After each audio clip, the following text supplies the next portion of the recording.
Good morning all of you. देखिए,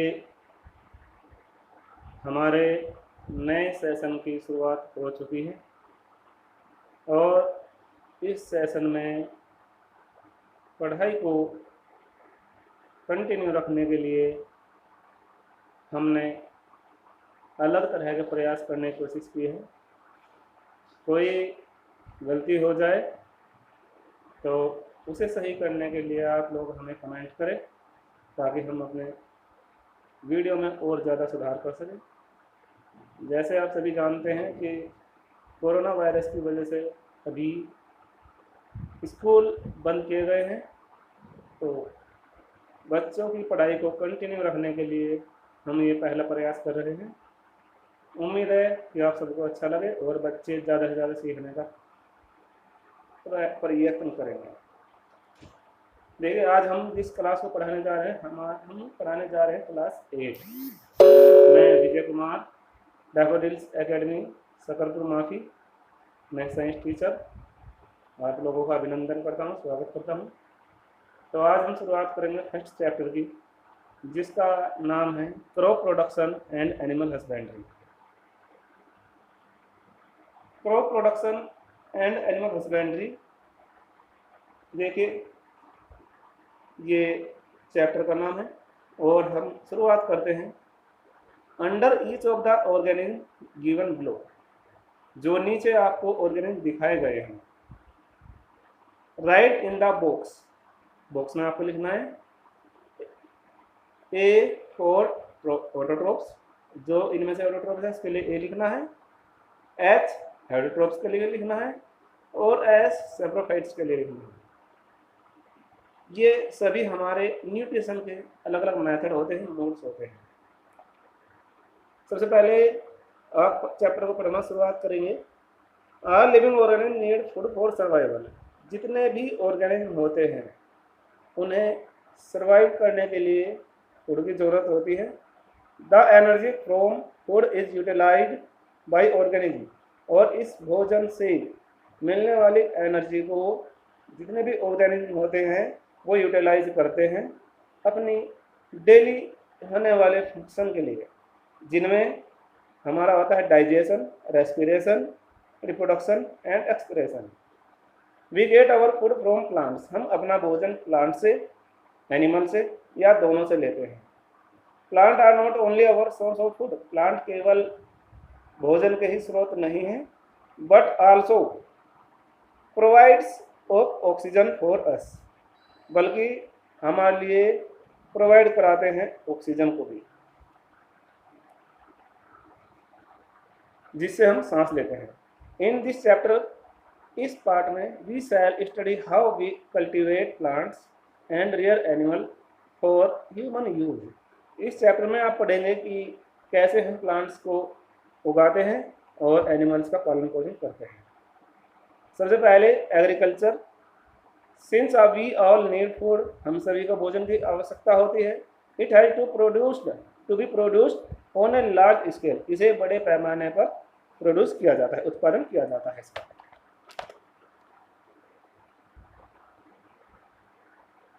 मोर it need to be properly stored.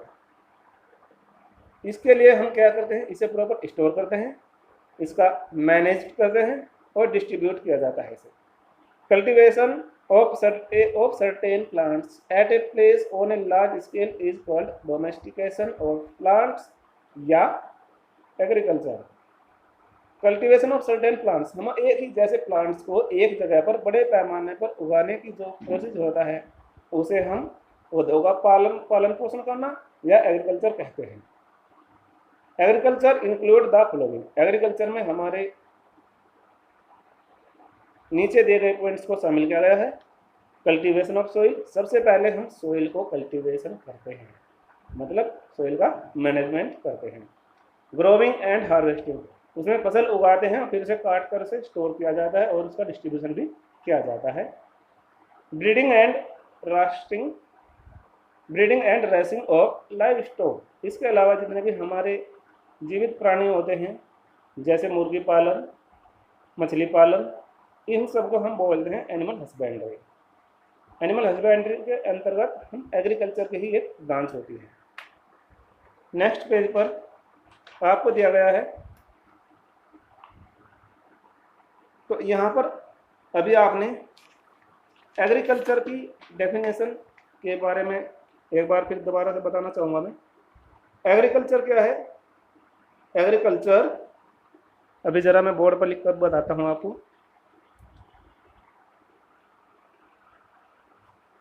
Agriculture ये लिखा हुआ है आपका, इसमें आपको क्या लिखना है और क्या पढ़ना है? Cultivation of certain, cultivation of certain plants, certain plants at a place,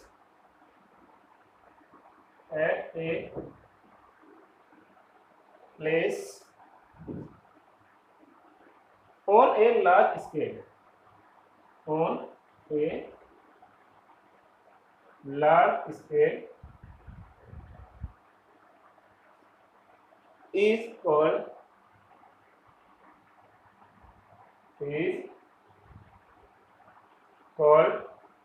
domestication of plants, domestication of plants or agriculture।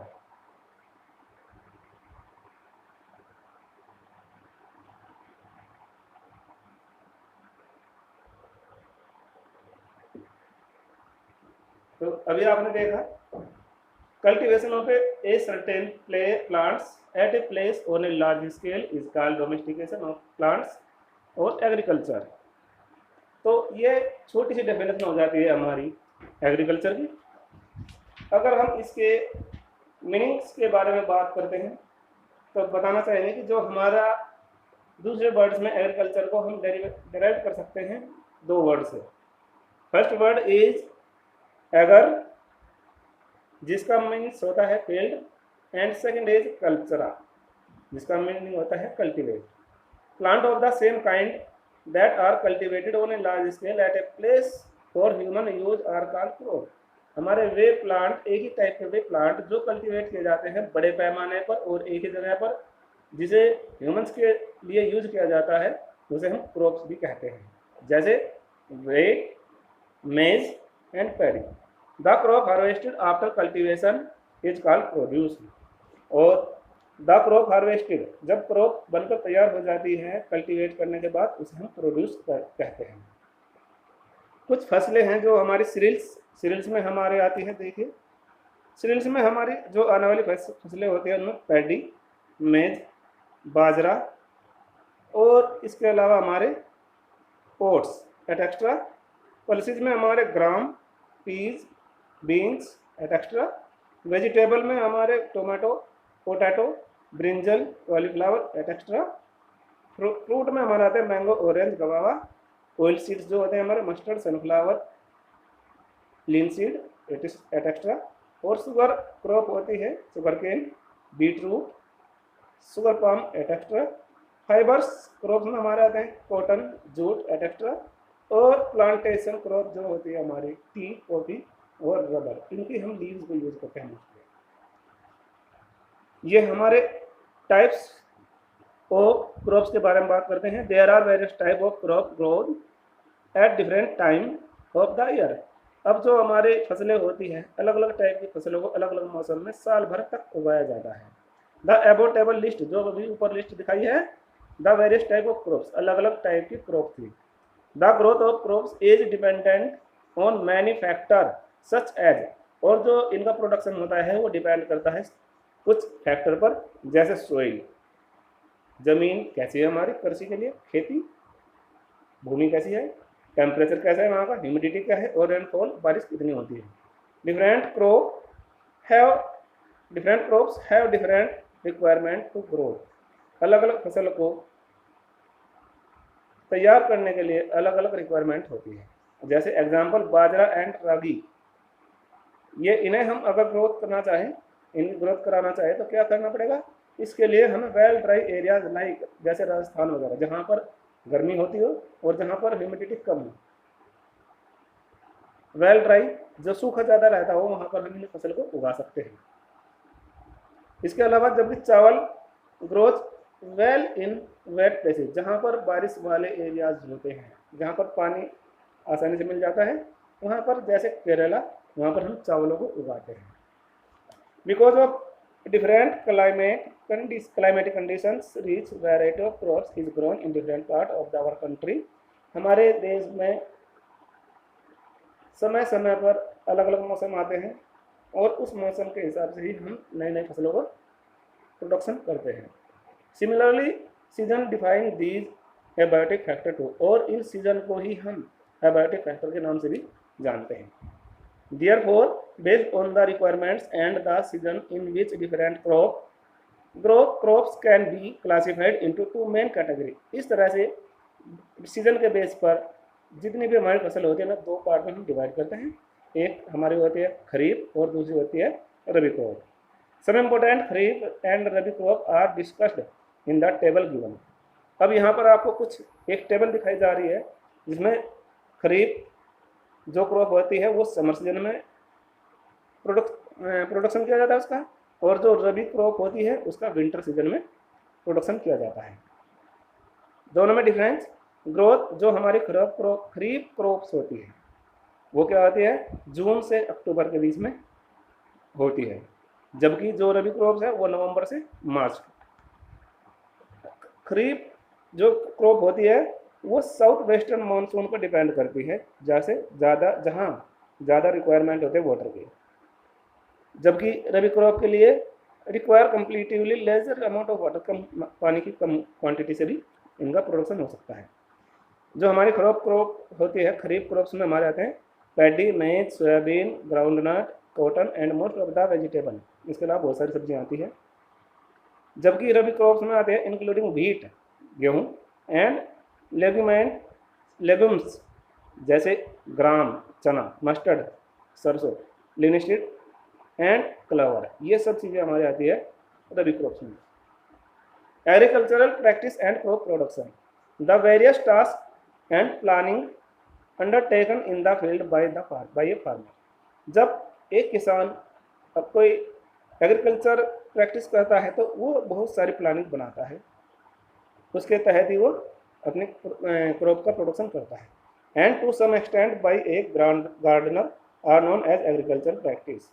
और जो प्लानिंग होती है उसे हम, जो प्लानिंग बनाई जाती है हमारे फार्मर या गार्डनर के द्वारा, उसे हम एग्रीकल्चर प्रैक्टिस बोलते हैं। Different agriculture practice including the latest, आजकल जो नई नई टेक्नोलॉजीज आ गई है तो हमारी एग्रीकल्चर प्रैक्टिस भी बदल गई है। Modern agriculture is done systematically. The tools used in performing agricultural practice are called implements as plough, seed drill and weeder. जैसे पता है पहले हमारे पास टूल्स की कमी होती थी, तो अपनी टूल्स में नए नए टेक्नोलॉजी के टूल्स को यूज करके अब हम जब खेती करते हैं तो उसमें हमारे कहता है उसे मॉडर्न एग्रीकल्चर के नाम से जानते हैं। इसमें हमारे एग्रीकल्चर को कंप्लीट करने के लिए या हमारे क्रॉप्स को प्रोडक्शन करने के लिए हमारे स्टेप बाय स्टेप कुछ मेथड होते हैं, और हम स्टेप बाय स्टेप हम सबसे पहले देखते हैं हमारी फसल कैसे, अपने फसल का हम प्रोडक्शन कर सकते हैं। सबसे पहले हमारा होता है प्रिपरेशन ऑफ सोइल। जब हम सोइल का प्रिपरेशन करते हैं, सोइल को प्रिपरेशन करने के लिए हमें क्या करना पड़ता है, plants derive essential nutrients such as water and minerals for their growth and development from the soil.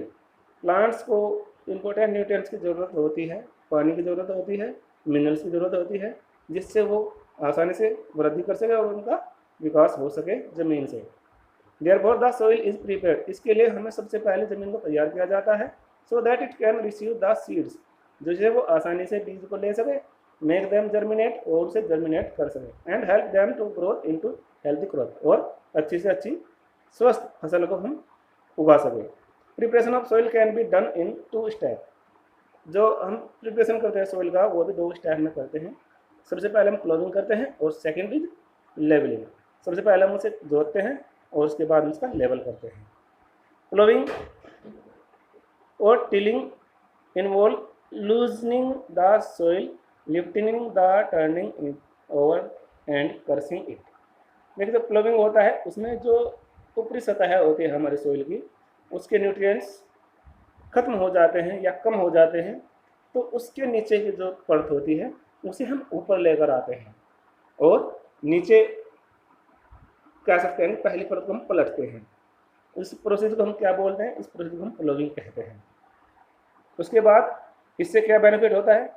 It improve air circulation in the soil so that seeds, roots and soil organism such as earthworm can easily exchange gases.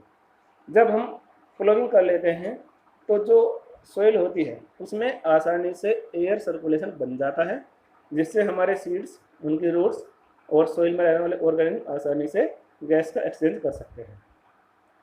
It help in the retention it helps in the retention of moisture, और ये नमी को बनाए रखती है। It अप्रूट undesirable plants, weeds already growing in the soil, और जो इसके ऊपर होते हैं उसमें जो अनचाहे प्लांट्स होते हैं वो ऊपर ही रह जाते हैं। It enhance root penetration it enhance root penetration in the soil. It helps in the mixing the manners and fertilizers in the soil thoroughly. इस तरह से आप देख सकते हैं कि जो हमारे पॉइंट है, इन पॉइंट से हमें पता चलता है कि जो प्लोइंग होता है वो कितना इंपॉर्टेंट मेथड हमारे लिए होता है। सेकंड स्टेप होता है हमारा levelling. After ploughing the soil is levelled with the help of a wooden और iron leveller drawn by blocks or tractor. Importance of leveling including the following: soil erosion is avoided, and second is it ensure uniform sowing or and irrigation. जब हम ploughing कर लेते हैं उसके बाद हम level करते हैं। इसके लिए टूल्स यूज किया जाता है जिसे हम बोलते हैं सुहाग, आयरन लेवलर्स बोलते हैं, सुहाग का नाम से जाना जाता है जी। और इसे ट्रैक्टर या बैलों की सहायता से खींचते हैं। इससे क्या होता है? इससे हमारा सोइल इरोजन को रोका जा सकता है और इसके साथ साथ हम आसानी से एक ही तरह की फसल को बो सकते हैं और इसमें जो पानी देने में भी हमें इजी हो जाता है। तो दोस्तों आज आपने एग्रीकल्चर के कुछ पॉइंट्स पढ़े, उम्मीद है कि आपको समझ में आया होगा। और अगर कोई पॉइंट या कोई लाइन आपकी समझ में नहीं आई तो कमेंट करके ज़रूर बताएं। तो क्लास 8 के लिए हमने आज ये कुछ टॉपिक्स पढ़ाए हैं जो आपको इनकी पिक खींच कर भेजी गई है। बच्चे उसे ध्यान से पढ़ेंगे और एक बार रीड अवश्य करेंगे। धन्यवाद।